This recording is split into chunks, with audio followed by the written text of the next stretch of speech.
A Igreja Ministério Pentecostal Tudo é Possível realizou na manhã desta terça-feira, 12 do corrente mês, às 6 horas, na sua sede no Viana Park, uma conferência de imprensa que tem como objetivo abordar sobre a atividade que vai ser realizada em todo o país, de 14 de setembro a 1 de outubro do corrente ano.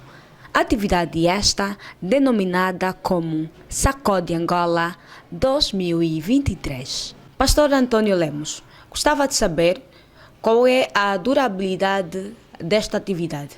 Uma atividade na qual vai levar 18 dias, vai começar no dia 14 e termina no dia 1 de outubro. E a atividade cinge-se numa atividade de Sacode Angola. É a 5ª edição. Nós já temos feito essa atividade para ver que é a 5ª edição. E queremos orar, o objetivo central da atividade é orar para Angola. Está o nome Sacode Angola. Sacode Angola é para que todos os espíritos na qual entraram neste país, nós queremos sacudi-los, porque a Bíblia vai dizer, no livro de Atos dos Apóstolos, a Bíblia vai falar que Paulo vai fazer uma travessia, não é? E na sua travessia, chegando na outra margem, ele chega com muita dificuldade, mas muita dificuldade. Nessa dificuldade que ele chega, entende então que tem que tirar lenhas ou paus para poder aquecer, porque vinham de frio, vinham debaixo de chuva, o barco se estraçalhou e quando foi buscar as lenhas, no meio das lenhas tinha uma víbora, tinha uma cobra. E quando ele vinha para colocar as lenhas ao fogo, a víbora sentiu a temperatura do fogo, a víbora soltou-se e picou a mão de Paulo. Quando pica a mão de Paulo, a Bíblia diz que ele sacode a víbora no fogo. Pegando nesse pundor e fazendo uma ligação com o trabalho que nós queremos fazer, tem uma ligação que todo e qualquer vento nós queremos sacudir. E sacudir, nós vamos sacudir com oração, porque o objetivo central é a oração. Nós queremos levar Angola no seu todo a orar. Queremos levar Angola porque nós queremos levar Angola a orar para dizer que todo e qualquer espírito que se apossou dos angolanos e que entrou em Angola, nós como angolanos estamos dentro da Angola e esses espíritos entraram. Como por exemplo, nós não tínhamos sequestro, se tinha, não tinha em grande escala como temos hoje. E esse sequestro tem um objetivo, matarem pessoas e tirar os órgãos. Em Angola não havia isso, são ventos que entraram.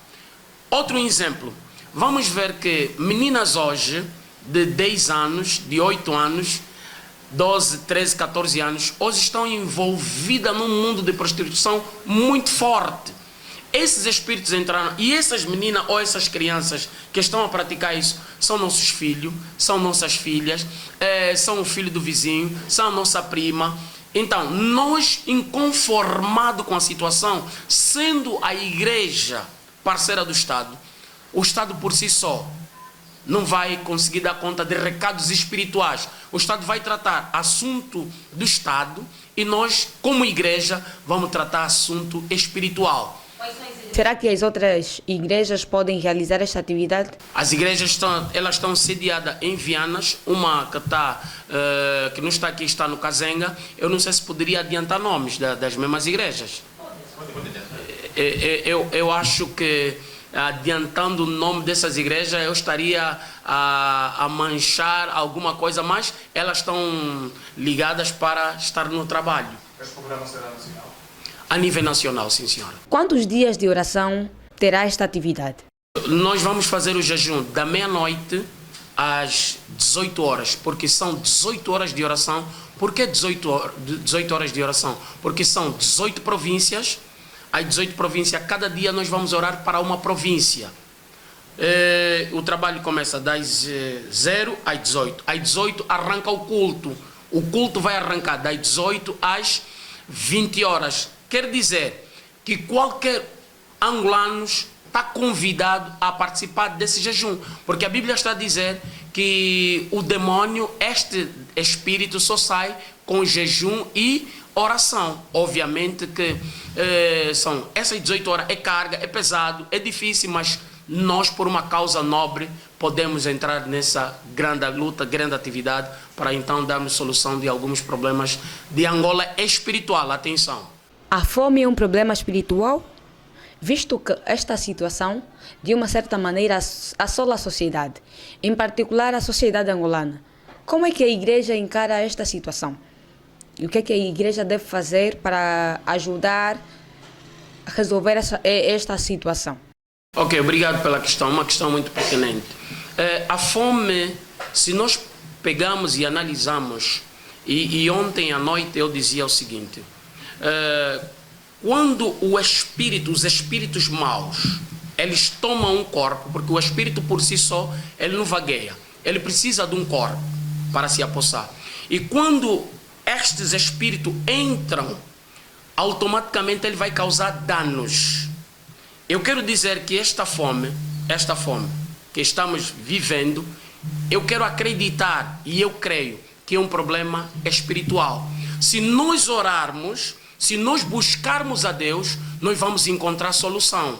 A solução de qualquer situação que nós possamos viver é um problema espiritual, porque tudo começa no espiritual. Não tem nada que não começa no espiritual, porque antes de nós sermos, porque nós somos seres humanos, e seres humanos somos seres espirituais, e ser espiritual, tudo começa no espiritual. Se nós partimos pelo suposto espiritual, vamos ver que tudo começou no espírito, quando Deus começa a falar com as coisas no vazio, e ele começa a criar. Começa a dizer, haja isso, haja água, haja luz, haja separação entre a terra, a parte seca, a parte úmida. Então, ele começa a criar as coisas no espírito. Então, esta fome, meu querido amado jornalista, eu quero crer que é um problema espiritual. Olhando do ponto de vista espiritual, eu quero deixar um recado a todos os angolanos. Vamos nos imbuir, vamos entrar, vamos orar, porque não há nada melhor do que oração. Porque é verdade que podemos não ter ninguém, mas se nós temos oração, nós temos Deus conosco, nós vamos ter tudo. Nós temos um problema, queremos ter padrinho, não tenha padrinho na cozinha. Não, tenha Jesus, tenha Deus. Se ter Deus, você vai passar o padrinho que está na cozinha. O teu Deus passa a expectativa de qualquer padrinho que estiver na cozinha a cozinhar. Até o próprio padrinho não vai entender como é que você já está comendo sem ele te servir. Porque Deus, eu acredito friamente em Deus. Meus queridos, amados angolanos que me estão a ouvir, eu acredito em Deus de uma maneira tremenda. Por quê? Porque a minha trajetória de vida, se não fosse Deus, eu não tenho pai pastor, não tenho mãe pastora, não tenho mãe diaconisa, não tenho pai qualquer que ocupa algum outro cargo de direção de igreja, não tenho, mas eu cheguei até aqui, não porque tinha um padrinho, porque eu tenho um Deus. E eu quero vos fazer crer, angolanos, se nós se dobrarmos pela mesma causa, eu aposto com vocês, que nós não temos mais 2 anos em Angola com a situação que estamos vivendo. Mas temos que entrar todos. Nós temos que orar, temos que buscar a Deus. Temos que viver na presença de Deus. E se nós viver na presença de Deus, o próprio Deus, ele vai remover o que nós estamos vivendo. Porque eu tenho visto realidades de países que eles acreditam em Deus de uma forma que as coisas funcionam. A minha pergunta ou a minha questão é, por que muitos de nós não conseguimos? Repara um exemplo fácil, senhor jornalista. Repara, quando um angolano abre uma empresa, ele tem tempo. A empresa trabalha 2, 3, 4, 5 anos, a empresa fecha. O homem que vem de fora, ele fica continuamente nas empresas. Onde é que está o problema? Muitos de nós aqui tentamos fazer negócio de cantina. A cantina funciona 2 meses, 3, 4, 5 meses. A cantina do angolano fecha. Mas a cantina do meu irmão que veio do Mali, do Ghana, a cantina continua até agora. Então, para além da cantina, eles olharam que por detrás disso aqui tem que ter quem? Deus. Porque eu acredito que Deus é que mantém as coisas. Eu acredito nisso. E Deus vai nos levar a um bom porto. Nós precisamos de oração. Angola precisa de oração. Eu agradeço a todos, amados jornalistas que aqui estão. Que Deus abençoe o vosso trabalho. Que Deus abençoe a vossa profissão. Não é fácil, mas é possível. Eu convido, deixo mais aqui um convite a todos os angolanos. Vem, vamos trabalhar, vamos orar. Nós somos a igreja Ministério Pentecostal, tudo é possível. Vem cá, nós estamos localizados em Viana, junto ao Viana Park, no desvio do Kikuchi. Logo que chegar o desvio do Kikuchi, a primeira travessa, entra, nós estamos aqui localizados. Eu convido a Angola e os angolanos a virem aqui. Muito obrigado e que Deus abençoe a todos os angolanos de Cabinda ao Cunene.